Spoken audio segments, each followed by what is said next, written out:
changed my life was when I was 11 years old. We had no money and no food. My fourth father, and he was a good man, but he lost his job, and we weren't going to starve. We had crackers and peanut butter, but Thanksgiving is a feasting holiday in the United States, and so it made it even worse.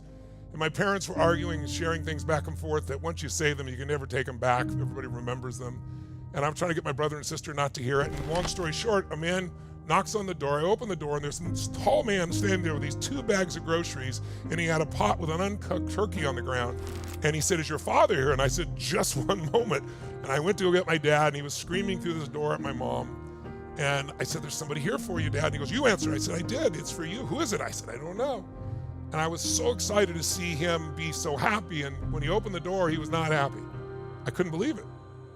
He said, "We don't accept charity." And he went to slam the door in the man's face. And long story short, the man finally just said, "Look, sir, I'm just delivering this food. Someone knows you're having a tough time. Everyone has tough times. And, this is for your family." And my father went, "We don't take charity," and started to push the door again. And the guy's leg was there, so it smashed against it and popped open. And the man saw me, and I'll never forget this moment. He looked at me, and he looked at my father, and he said, "Sir, don't let your ego get in the way of taking care of your family." And I thought my father was going to punch him in the face. I can still see it like yesterday, his veins on the side of his neck popping open. And he took the food, slammed it down, and closed the door. Didn't even say thank you. Changed my life.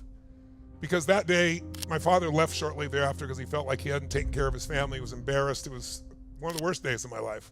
If you're really in a tough place, I've spent my life dealing with people in the worst situations in life.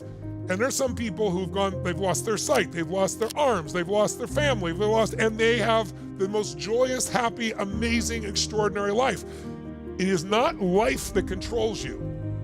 What controls us is the life you focus on. In fact, jot this down if you would. Write down, "I'm not experiencing life. I am not experiencing life. I'm experiencing the life I focus on." Because whatever you focus on is real to you. It becomes your story. In other words, how many of you right now, if you wanted to, could think of many things you could be upset about or frustrated with in your own life or with your kids or in the world? How many of you, if you really focused on, have lots of things you could be incredibly grateful for? People you love, those that love you, your health. What's wrong is always available. So is what's right. But when your story is, "I've tried everything," then you don't even try anymore. You can have the answer right in front of you and not see it. I'll give you an example of storytelling. I remember when I was a kid, I don't know if you ever had experience like this. We were really poor, and I worked hard, and I had to go to the store, get the groceries on my bike, bring it, make the meal, put it down. I finally sit down to eat, and my mom or dad would say, "Get me the salt." And I'm starving, I'm just starting to eat. So I go, "I don't know where the salt is." I was not lying. I didn't know the exact GPS location of the salt. And they say, "You know where the salt is, kid, get the salt." I was like, "I don't know what it is, get the salt." "I don't know, go get the salt." I get up, and what am I saying? "I don't know what the salt is. I don't know what the salt is." Open the cover, and they go, "It's on the second shelf." I don't know where the salt is. I look, I go, "It's not here." They said it's on the second shelf. I'm going, "I don't know what the salt is." I really am looking. It's not there. My dad walks right beside me, reaches right in front of my face, and goes, "What is this?"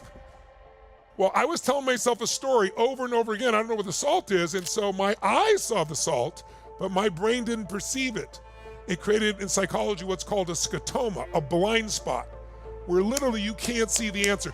How many of you have ever been with someone and they want your help and you're trying to help them, show them how to do something, and they don't even see it because they have a story that's stopping them, a limiting belief?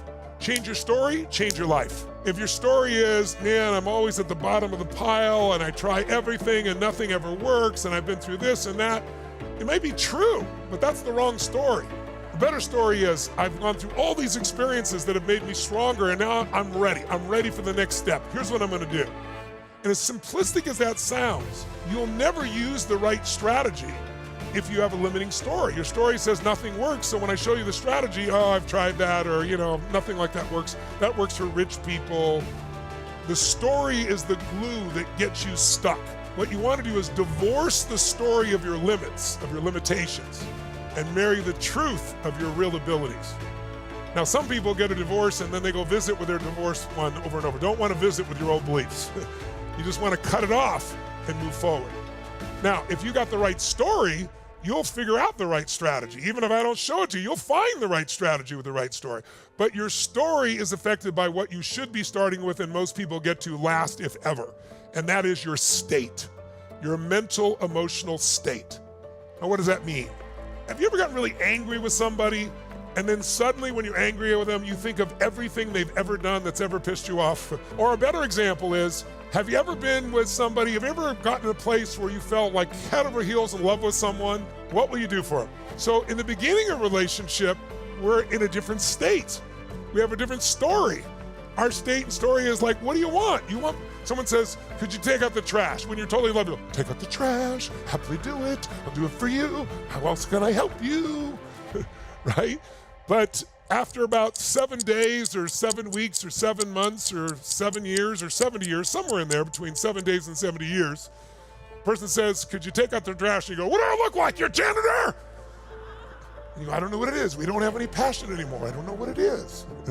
Because you went into a different state.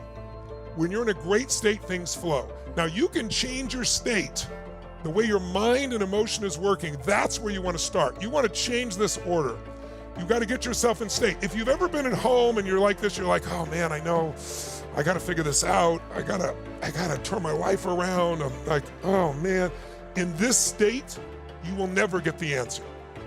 But if I can get you in a radically different state, like you see we do in the seminars, in that energized state, now we can create a new belief or a new story. Now when I show you what to do, you'll do it because your body is wired for it. You have that testosterone drive and the cortisol's gone.